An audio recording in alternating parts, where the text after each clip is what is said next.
தமிழகம் முழுவதும் பழைய குற்றவாளிகளை தேடும் பணியில் போலீசார் ஈடுபட்டுள்ள நிலையில் கும்பகோணத்தில் பழைய குற்றவாளிகள் 4 பேரை போலீசார் கைது செய்துள்ளனர்.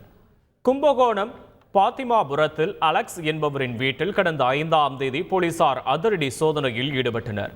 அப்போது மேற்கு காவல் நிலையத்தில் வழக்கு நிலுவையில் உள்ள குற்றவாளிகள் கிங் ஆண்டனி, அர்னால் ஆண்டனி, பாலுசாமி, அருண்குமார் என்கின்ற அஜய் ஆகிய 4வரையும் போலீசார் கைது செய்தனர். கைதான 4 பேரும் அந்த வீட்டில் கட்டிலுக்கு அடியில் பதுங்கி இருந்ததாகவும் அந்த வீட்டிற்குள் ஆயுதங்கள் வைத்திருந்ததாகவும் போலீசார் வீடியோ வெளியிட்டுள்ளனர்.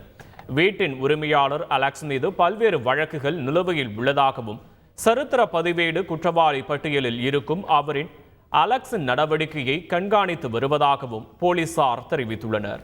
அலெக்ஸ் வீட்டில் சோதனை நடத்த முற்பட்ட போது அவருடைய தரப்பு வழக்கறிஞர்கள் வாக்குவாதம் செய்ததாகவும் நீதிமன்ற அனுமதியோடு வந்திருப்பதாக பதில் அளித்ததாகவும் காவல்துறையினர் கூறியுள்ளனர். இதற்கிடையே மாட்டுறைச்சி தொழில் செய்யும் தங்கள் வீடுகளில் மாடுகளை வெட்டுவதற்கு ஆயுதங்கள் வைத்திருந்ததாக அலெக்ஸ் தரப்பு தெரிவித்துள்ளது. உடனுக்குடன் தெரிந்து கொள்ள உடனே சப்ஸ்கிரைப் பண்ணுங்க.